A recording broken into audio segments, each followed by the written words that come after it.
Hi guys, we're here again with another video for you to enjoy, or hopefully enjoy, who knows. Perhaps you will, perhaps you won't. That's the mystery of life, as they say. Today, as you might have guessed from the title, the thumbnail, and the fact that there is a Master System II sat before your very eyes, we're going to be looking at the Master System II, the follow-up to the ever-popular Master System. And I'm going to try something a little bit new with the channel today. So before we get into anything, before we get into looking at the system on camera and disassembling and everything, I'm going to give you a quick montagey video and a quick overview of the Master System. So 90 seconds, here we go. Hope you enjoy. So we're going to take a quick look back to the late 80s, early 90s, a time when the console wars were just heating up. And in 1990, Sega released this, the Master System II, which is a redesigned version of their original Master System. Master System II was introduced to make the console more competitive against the Nintendo Entertainment System, NES, which was dominating the market during this time. But it was also a way for Sega to cut costs and make the console more appealing to a budget consumer. It was also a way for Sega to cut costs and make the console more appealing to budget-conscious consumers. One of the key upgrades of the Master System II was its smaller and more compact design. It was also cheaper to produce, which allowed Sega to lower the price of the console. In terms of features, the Master System II was largely the same as the original. It had the same 8-bit processor, the same graphics chip, and the same sound chip. However, there were a few minor improvements, such as a redesigned controller and a built-in game, originally Alex Kidd in Miracle World. The Master System II was better than the original Master System in several ways. Firstly, it was cheaper. Secondly, it was smaller and more portable. And as we've said, the built-in game was a great way for new users to get started. This was a unique feature of the Master System II at the time. This was done through a feature called System Built-In, or SBI. Most Master Systems II originally came with Alex Kidd in Miracle World. However, there were a few other games that could be loaded through SBI over time, such as Sonic the Hedgehog and Streets of Rage. The Master System II was a success for Sega, selling over 10 million units worldwide. In the UK, it was particularly popular, thanks in part to its low price and its inclusion of Alex Kidd. In the US, the Master System II was not quite as successful, but it still sold a respectable number of units. And in the mid-90s, the Master System II was eventually retired, as Sega shifted its focus to the 16-bit Genesis or Mega Drive console. However, the Master System II remains a beloved console among retro gamers, and its library of classic games is still enjoyed today by many. Some of the best-selling games for the Master System includes Alex Kidd in Miracle World, Sonic the Hedgehog, Streets of Rage, Wonder Boy, and Phantasy Star. These games are all considered classics of the 8-bit era. It's still a lot of fun to play today. Overall, the Master System II was a great console that helped to popularise Sega in the late 80s and early 90s. Cheaper and more portable version of the original Master System made for a fantastic console which is still beloved by many today.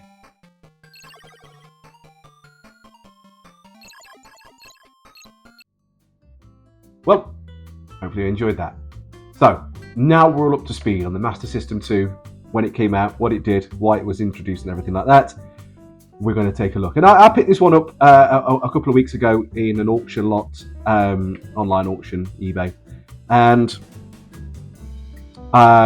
it came boxed, pretty good condition with a couple of little bits and bobs, which we're going to look at the end of the video. So stick around for that if that is your bag, if you're interested in the extra stuff that you find in these boxes and things like that.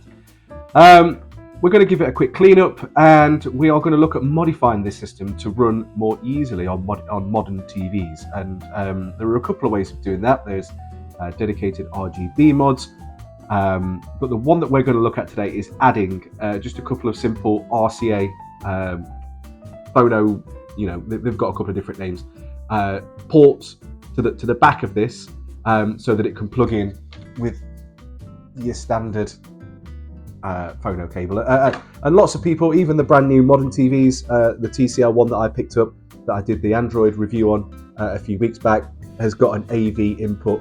So manufacturers realising there's still that need for certainly that way to interface with modern TVs. The only way currently is via the RF in the back of these, tuning it into the good old channel 36, which isn't possible on a lot of new TVs. They don't have that analog tuner in anymore. So how do you do that, you ask? Well, the first thing we're going to need to do is disassemble this. Now, I've gone ahead and disassembled this already. For the most part, it's only a couple of screws in the bottom. There's no sort of trickiness involved there. So I thought I'd get that done off camera.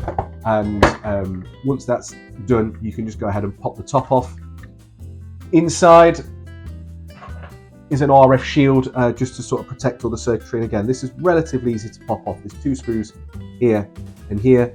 And I believe a couple around the side as well. And then just a metal clip here, which you just need to carefully peel back. Do be careful when you're taking the shield off. You know, the edges, whilst they aren't very sharp, you run your finger over them, you do risk cutting yourself.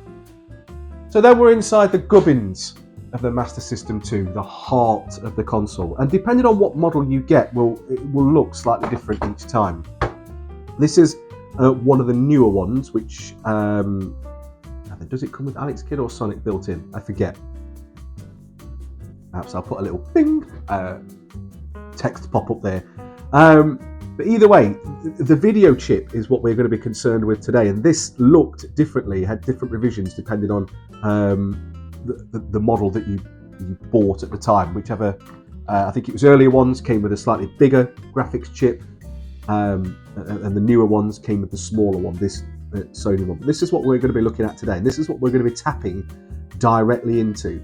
We're going to be running some cables from the ground, the audio, and the video pins at the back, and via a couple of extra components.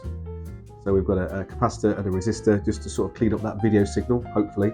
We're going to be connecting them, like I say, to some RCA jacks, drilling a hole in the case, which I don't like doing because I like to keep things A, the way they are, and B, as I've said before, I'm a bit khaki-handed, which is a bit of a local English saying. I'm not the most confident a person when it comes to drilling and things, but we'll give it a go. Hey. So the last thing we're going to need to do before we can get access to this board, because we're going to want to fully take it out, I think, just so we've got a bit more freedom, is pop some screws. 2 from the cartridge connector. This won't take the cartridge connector off like it does, or like it enables you to do with an NES, with a NES. It just sort of, it's what is used to, that's a tight boy, hang on a second. Still here, just need to get a bit of a different angle on that, and may need to get a different, oh, we've got him.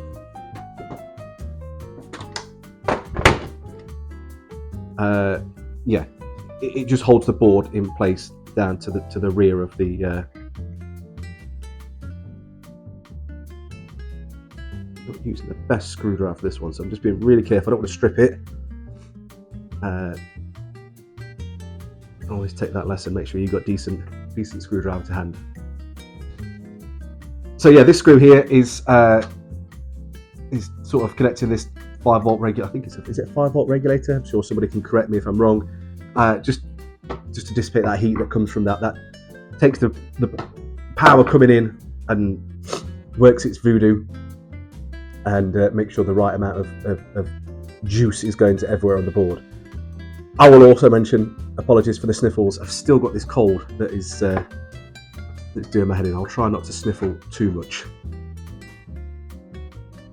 So once we've got those screws out, the board should pop out sans bottom shield. There we go. So we're then left with the board. This was not done by me, this was done in-house. Okay, that's not something that I've done. That was obviously a modification that was added afterwards. Be interested to know why and what that was. So we're left with the board. There we go. So like I say, we've got the RF modulator there that converts the video signal into an RF video that would have been connected on good old channel 36. Cartridge slot. And I'm not really going to pretend to know loads more about these things. Some of these things will be the RAM and the processors, etc. And there are people far more intelligent than I, but I'm sure we'll be able to tell you the name of every single chip in this thing. So I doff my cap to thee. Right, so let's get the soldering iron plugged in. Let's just zoom out a tad and we can see the slight mess that I sometimes work in. We'll just adjust that slightly. And yes, we have got the big light above, so it is casting a bit of a shadow. I do apologise, and we'll try and mitigate that as much as possible. I have upgraded, I don't know if you can tell or not, regular viewers, if there are any regular viewers, I don't know if you can tell if the sound is any different. I've upgraded my sound system to a wireless microphone. Woohoo! We've started to get a little bit more modern on the channel, because I was mindful that if I moved around, which I'm doing, even though you can't see me, the little speaker on my phone, which is what I use to record these things, wasn't picking up, and wasn't picking up as good. It sounded odd on the telly. So I've decided to invest in a wireless microphone. So if that's working, which I think it is, hopefully it sounds better for you guys to listen to my glorious voice. What I'm going to do before I start is I'm going to add a new tip to my soldering iron. In the last video I did, I was noticed it was getting really haggard and really manky. So we're going to get rid of the old tip and we're going to put a new fresh tip on today. Always keep your tip clean. Boom, boom. So there we go. A nice fresh tip, which hopefully will give us a better,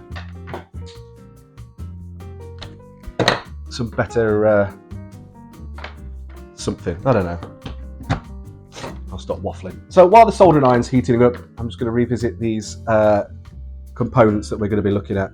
I'm just going to push the board out of the way for a second. So, like I said, we're going to be running a line from the where's my pencil? From the ground, pin number 1. That's going to make sure that everything we get is nice and grounded. So we're going to be, everything we do today is going to be connected to the ground to make sure that's nice and clean. Our audio is coming from pin number 9, so we're going to count along until we get to number 9. That doesn't need any extra components adding to it. That just runs straight into the socket. Pin number 20, which is going to be up here somewhere, which we'll get a better view on shortly, is where our video comes from. And as I say, that's going to have to run through a resistor and oh my goodness, my brain has gone completely, a capacitor. Wow, brain went completely blank then. Through a capacitor. And like I say, just to clean those video signals up.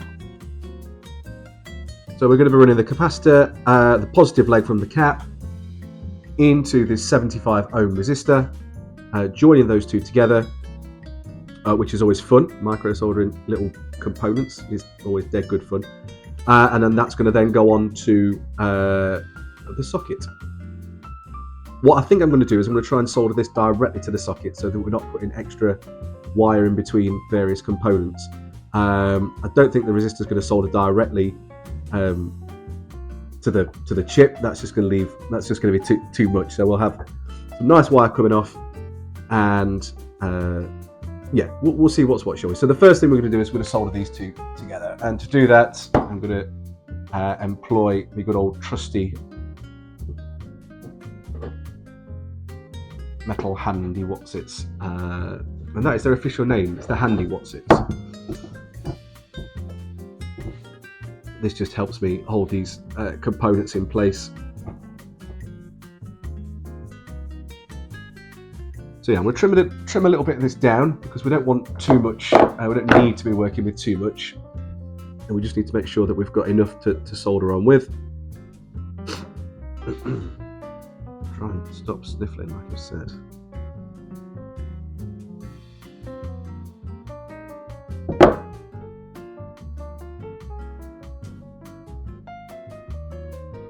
As I said, it's the positive side of the capacitor that the resistor needs to be soldered to.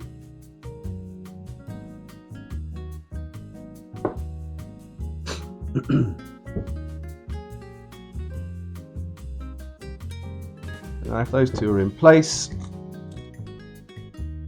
we've got a fresh new tip, which is going a beautiful sort of blue colour as it starts to heat up for the first time. Get a bit of solder on there. What we'll do is just get our iron on, solder on, and hopefully that should just run across. Yeah, that's a nice clean connection. Happy days. So as I said, this leg is what's going to connect to our RCA point. So for now, I'm just going to run a nice line of cable, and I think the Binzo we're going to be connecting to black. Let's go with black cable, shall we?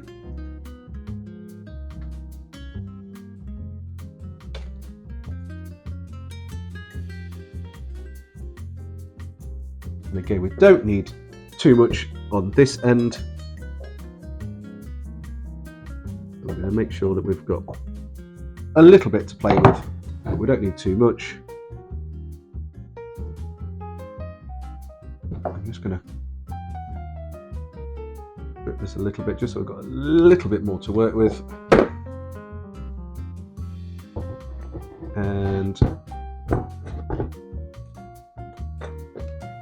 drop a little bit of solder on here already. You can see.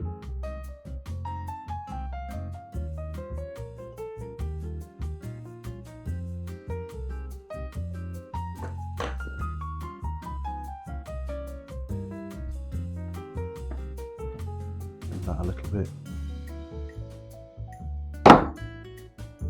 And here we go.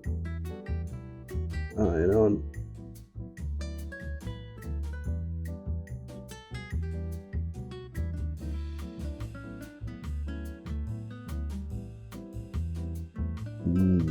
Looks grim.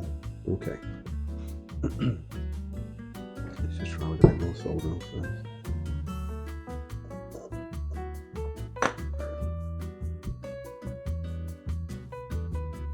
Ideally, I should have probably put a bit of flux on this first to help with that flow.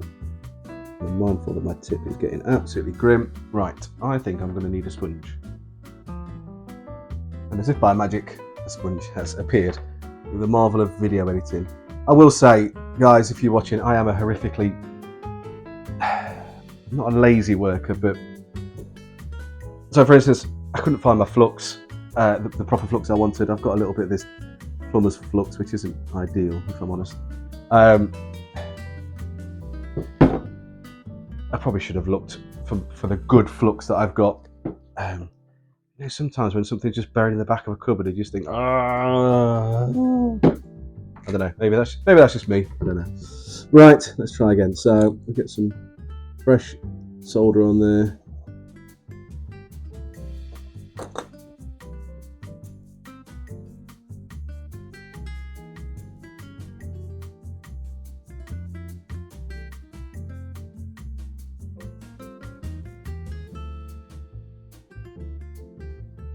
Okay, and we're there. Happy days. So now we've got the first component, for want of a better phrase, that we need. And the next thing we're going to do is look at connecting this to the board. And the way we're going to do that is, like I said, we're going to solder directly to pin number 20.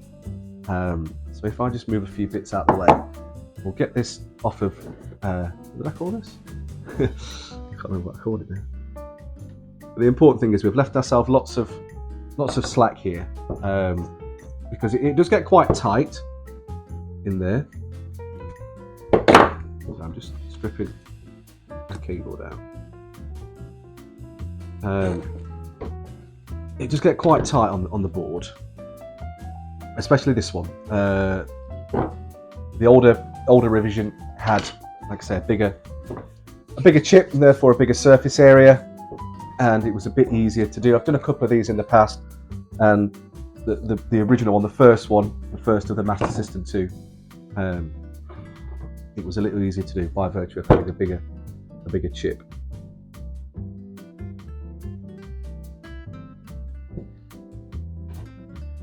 So this is our video chip. This is pin number 24 because it tells us here, okay, so we can be sure of that. So counting backwards, we're looking for pin number 20, 24, 23, 22, 21, and pin number 20 is this one just here. Now, one thing to be super mindful of is, you know, when you're working with small components, once you start to dip in and out with your soldering iron, you are going to potentially start doing some damage. And I've had times where I've completely soldered this to within an inch of its life, and it's snapped from here, and I've had to use a Dremel to grind down to get inside the chip and then connect there. And that's not a good place to be. We're talking, you know, yeah, not a good place to be, and we're starting to get into brown trousers time, and I think it's time to give this up time. But that's not going to happen today, is it? Let's hope not. Let's hope not. So I'm going to pop a bit of flux again on here. On here. We're going to tin up our cable, our wire. See if I can do this without using too much.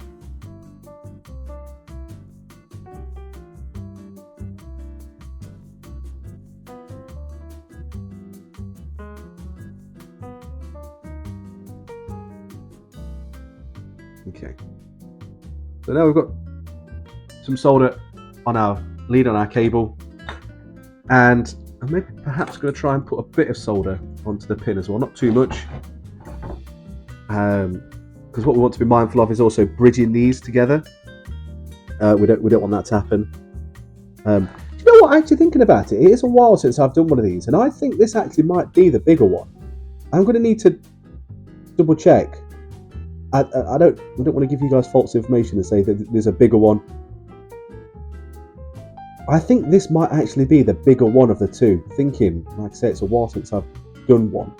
And again, I will check, and I'll put a text prompt on the screen to say whether I was right or wrong. But looking at it, I think in my mind, I was thinking, this is the processor, I think, isn't it? Yeah, the CPU, the Zilog Z80.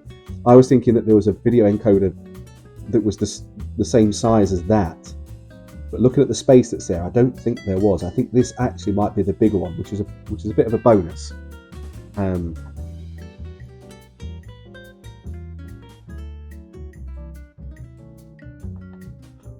Okay, so I've managed to get a bit of solder in there, which is nice. And I'm going to try and bend. We'll try and bend the cable upwards like that, so that when we come in, we can get like a full flush connection. Although it's going to be a bit tricky because we've got these beautifully placed, you know, any one of these would have been fine. That one, any one of these, but oh no, we've got this one directly in line with these little capacitors, which is a pain in the bottom. But anyway, we carry on. So I'm going to try and come in, there we go, an angle like that, and just use my iron. What we don't want to do is bridge onto that pin next to it. In an ideal world, in fact, can we come under? Something I've not thought of before.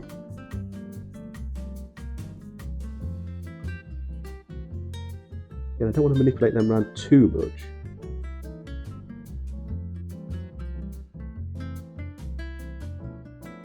What I'm just trying to do is to see, can I come at least under some of those?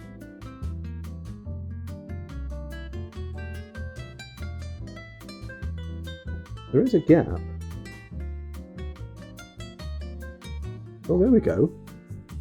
Okay, that might work out better actually. Never thought of that. Just use the old tip just to straighten that out.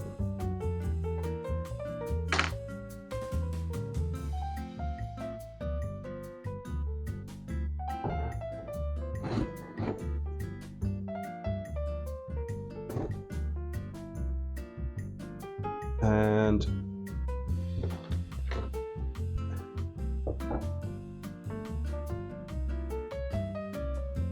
make sure that we get onto the right pin and that we don't bridge any pins.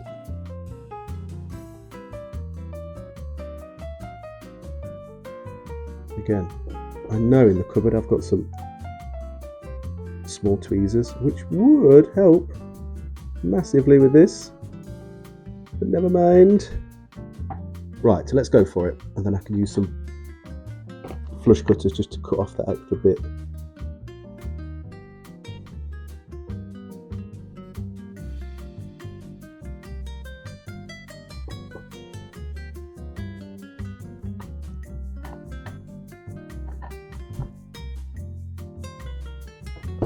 Okay, so right, let's get that in there and let's just cut those flush cutters. See, I did get these before. Okay, it looks like actually we've got quite a nice connection there. I'm quite pleased with that. I'm just going to just get that down there. It's a little bit. So we've got our video chip in, or not the video chip in, but the connection to the video chip. The next thing we're going to run a line from is the ground pin, which I said before is number 1, and for that I think I'm just going to use some nice white. And again, so I'm just going to trim up some cable, some wire ready.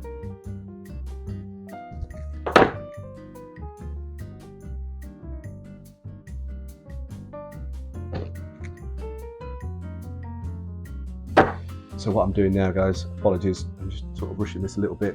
I know you can't see me. I'm just trimming the wire that we're going to use for the ground pin, just getting that plastic stripped off.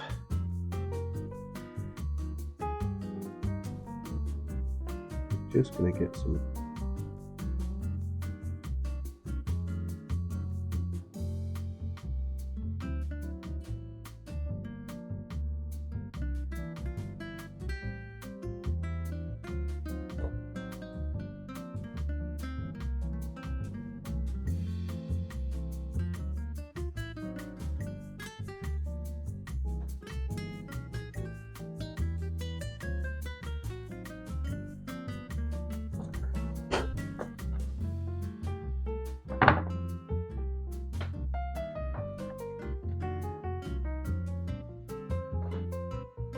always go quiet when I'm thinking. Also, got a cup of tea. I hope you've got one wherever you are. So we'll spin this board round and we're going to run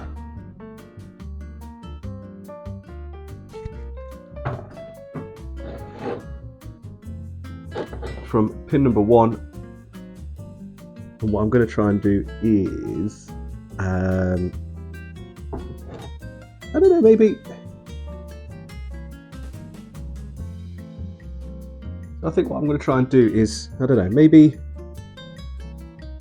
I might run.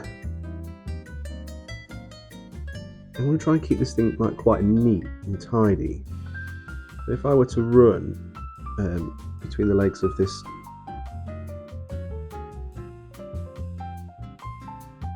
up here,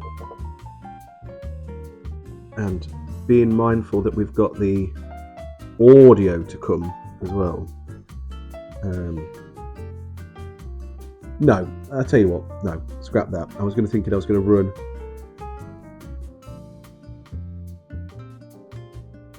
up there.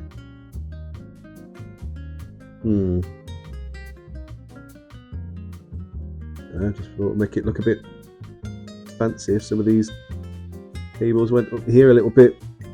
I don't know, is it actually worth really bothering about that much?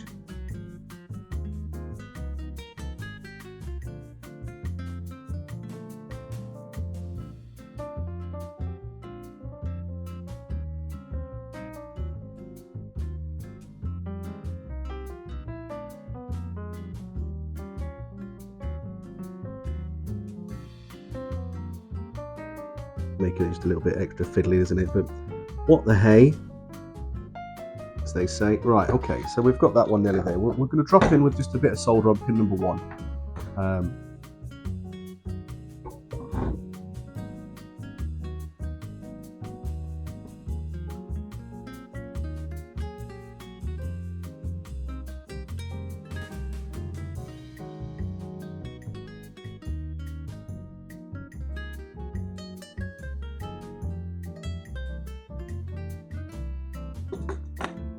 Make sure I've not bridged that because I noticed there was a blob.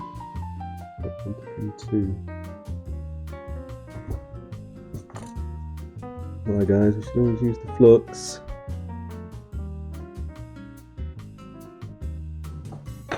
Okay, right, we've got that in. And again, I'm going to try and, I've got a bit too much there, never mind, we can trim that off afterwards. Try and get in again at an angle Tell you what, we're going to scrap that. I'm going to come up again in a sort of a seated position, because I think it will give us the better contact. And I'm going to come in between these two caps.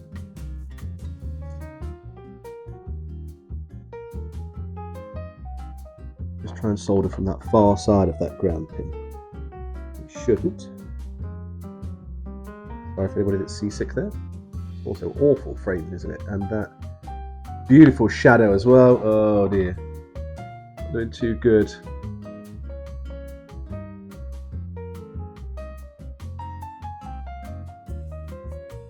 Hopefully you can see a little bit better. Apologies.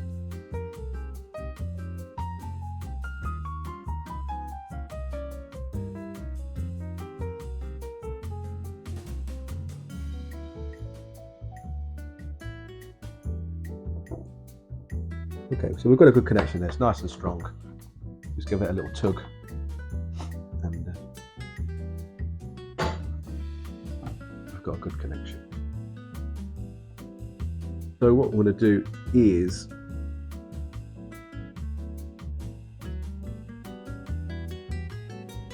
just for now, I think we're going to pop a little bit of tape on. We've got some masking tape somewhere, and we'll fire up the hot glue gun shortly and glue this down. But for now, it's not the best permanent solution, but it will just hopefully hold that in place while we work on the others. So the last one for now is our audio pin, and I'm going to be using a red connection, red RCA. So I'm going to use a red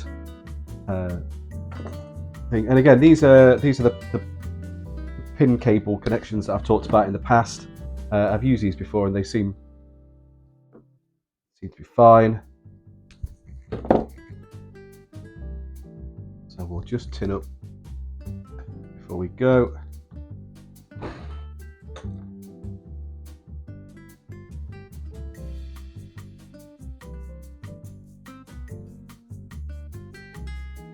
You'll find with soldering, sometimes things just work straight away, just like that, and then sometimes things just mug you off and say, no, I'm gonna be a bit of a pain. So we're looking for pin 9. Okay, so 1, 2, 3, 4, 5, 6, 7, 8, 9. I like to do it with this. Yeah, it just gives me that. My eyes aren't what they were. My name is an old man, but they're not what they were. So it just gives us an extra thing to aim for when we're doing the soldering.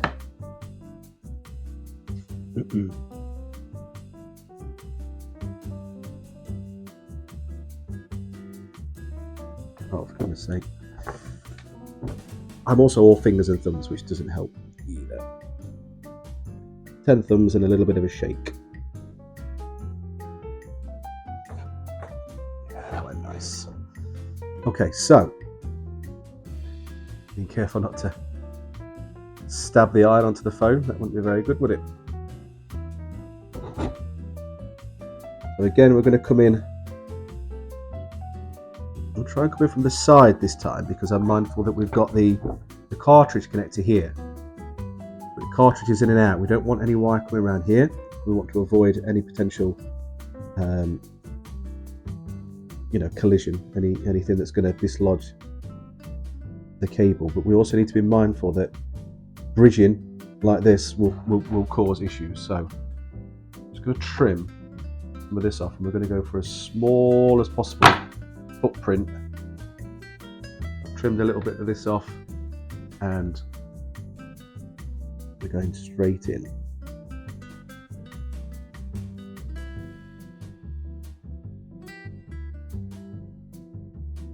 And again, we're straight in, straight on. I'm going to come round these caps here. Again, should just give us a bit of a guidance, a bit of a thoroughfare for us, just for this cable to sit in.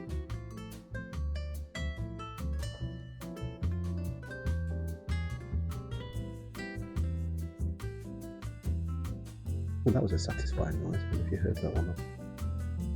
Come on, up and out the way. There we go.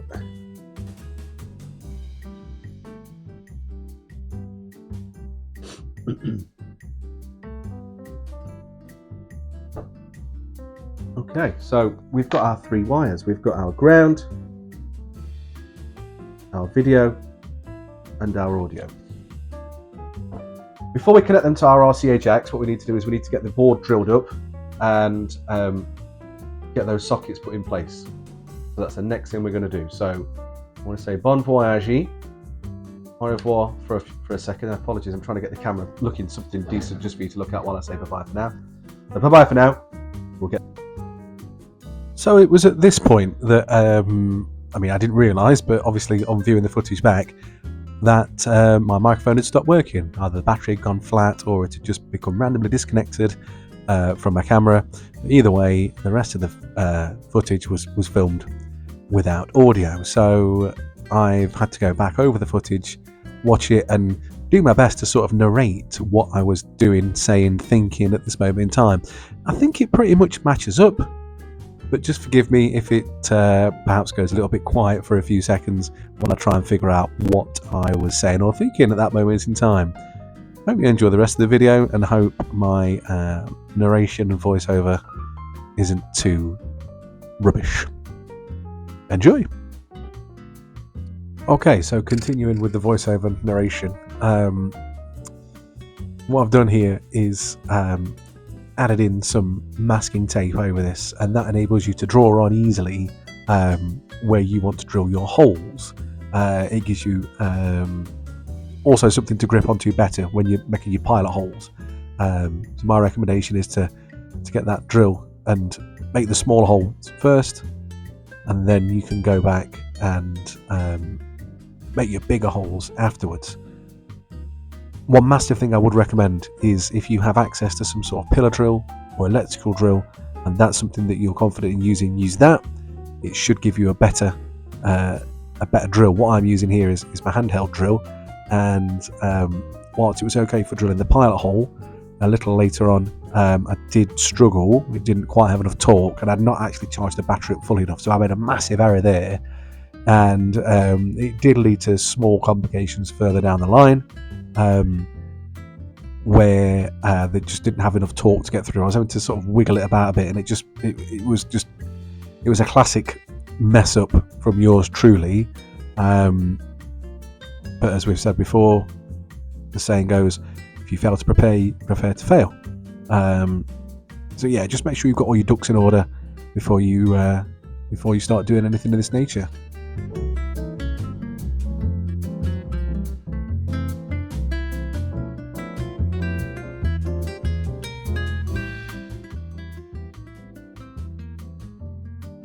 Okay, so we've got the tray all drilled up. We've got our holes, and so the first thing we're going to do now is get this masking tape off before we look at putting the board back in. Like I said, the masking tape's just really useful. It gives you something, something just to grip onto a little bit when you're putting that drill onto it.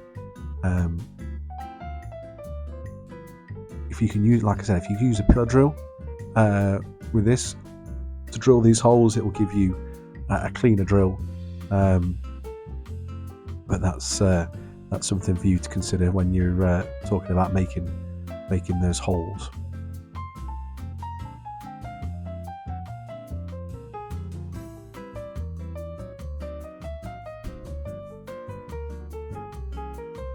So these were some sockets that I picked up from eBay. They came in packs of 3, or was it pack of 4? I think we had a red one, a white one, a black one, and a yellow one. And really, it's up to you which ones you decide to put in. You can color code it however you see fit. And the way they're made up is you've got the actual socket itself.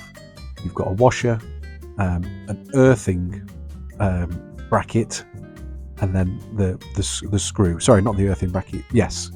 The washer, sorry, that you can earth together. But we'll look at that a little bit later when we've got them all fitted. Then we're just going to go ahead and screw them in.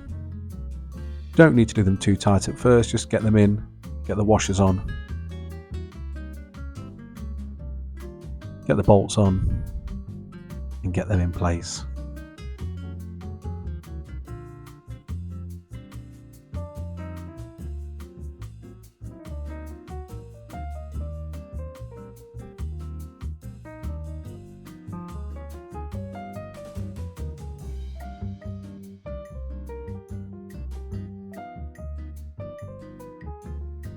One thing you might want to do, as you can see here, is use a socket set.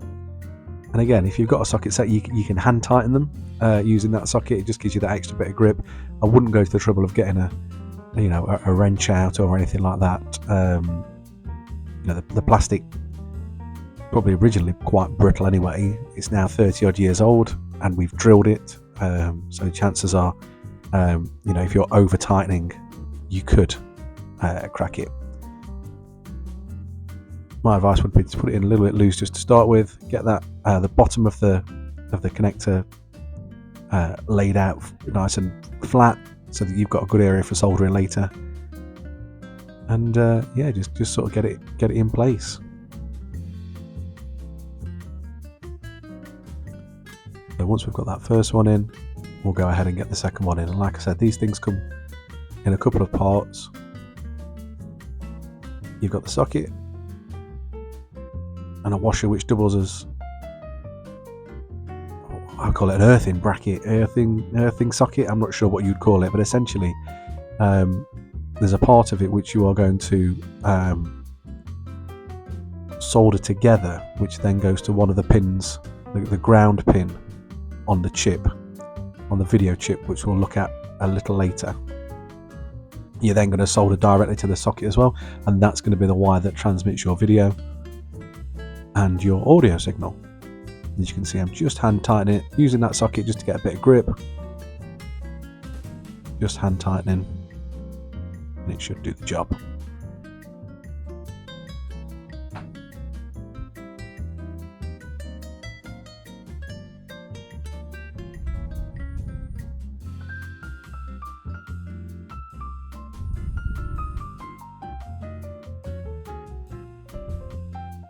I think I was just using a little tool there just to move the bit that we're going to solder together up to the top, so it makes it easier to solder.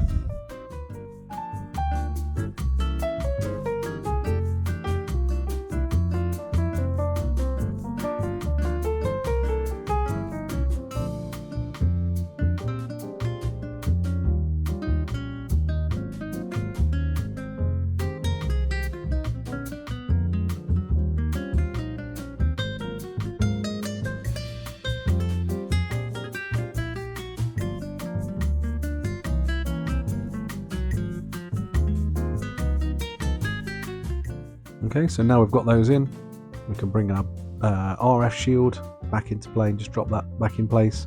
You need to remember that when you're putting your sockets in, and I think I mentioned this earlier before we drill, that we make sure that we're leaving room for the RF. Obviously, if you need to, you can go ahead and cut the RF shield at the bottom if things are getting in the way. Obviously, that just involves more work, and if you're me, more risk of slicing your fingers off. We can then go ahead and bring back in the bits and bobs that we've pre-soldered. So obviously we've got all our soldering done, the initial soldering anyway, onto the chips. Now we're going to go ahead and solder our wires onto the audio and onto the video feed, and then grounding. So it's really up to you where you route these cables. I've tried many different places in the past, whether it's been behind these little pillars, whether it's been through the legs of capacitors, whether it's sticking them on top of the other chips. It really is up to you, and feel free to have an experiment to figure out the best place that works for you. I've seen some people in some tutorials where they've soldered from the underside of the board.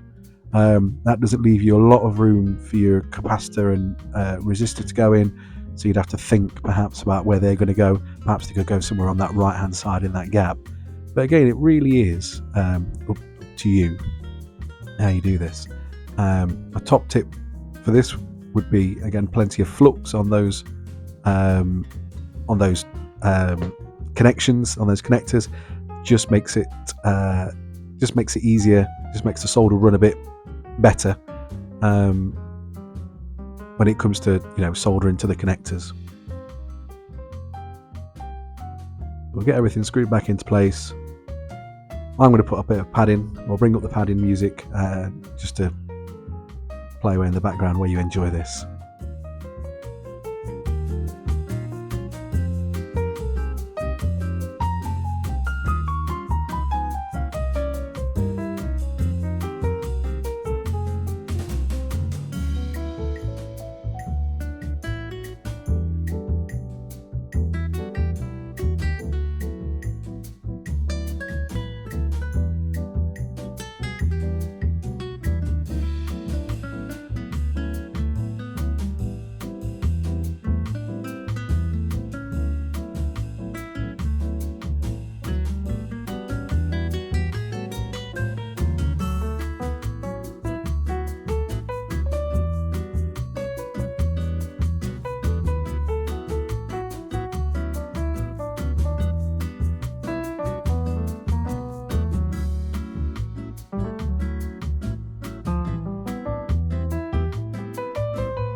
So we've just about got everything soldered into place now. We've got the connections wired up, and the last thing really there is to do is to get this all sort of put back together, all glued into place. But what I'm actually going to do is just put the lid on, and I'm going to show you one of the pitfalls that can occur if you don't get your cable management sorted correctly, if you don't glue some of the bits down, if you don't route your cables properly. In a second I'm going to show you one of the pitfalls, one of the problems that you can run into. Before we do that, I'm going to, as promised, I'm going to show you the other sort of goodies that came with this lot. I'm going to show you the box and some of the stuff that came inside it before we do the final reveal of putting it all back together and seeing what it's like. So here we go with the goodies. Okay, I did say there was a few other goodies that came with this lot, so I managed to get it in box, which is always nice.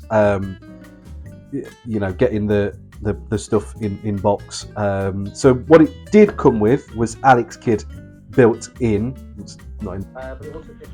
Now this, yeah, what it also came with, it was a copy of Sonic the Hedgehog and an extra controller. But that was added later, and we can see that the sticker that was actually stuck on it isn't printed onto the box. That was added extra. So I don't know, maybe they had a bunch of controllers and a bunch of copies of Sonic lying around and just thought, you know what, let's get ourselves a sticker, stick it on, bundle it all together, and we can repackage these, you know, as a separate bundle, maybe just to shift some stock or something. So inside the box, we've got all sorts of stuff in here. We've got some of the cardboard inserts. I'm not sure if it's the full array of cardboard inserts or not. And we've also got this antenna splitter so that you can have the Master System and you know, your television aerial plugged in, and you just switch between them. It's not the original one, it's a third-party one, but again, a must-have for anybody of this era.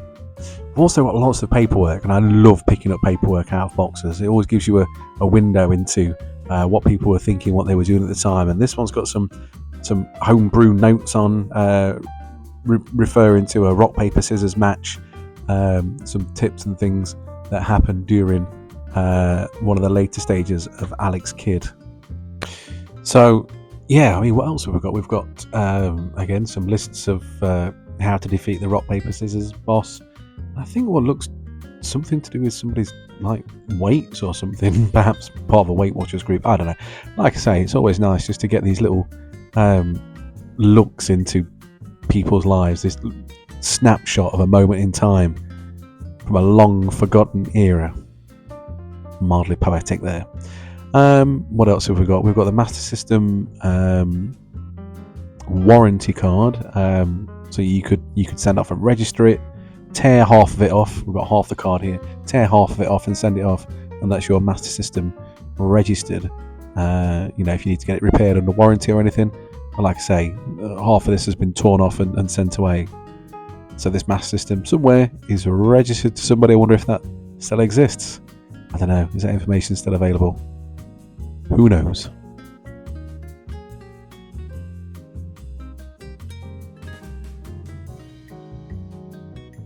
So that brings us to the end of the video. I hope, despite my attempts to narrate this, it's not been too unenjoyable for you. And hopefully you've learned a little bit on the way about disassembling the Master System, adding those upgrades in, what to do, what not to do.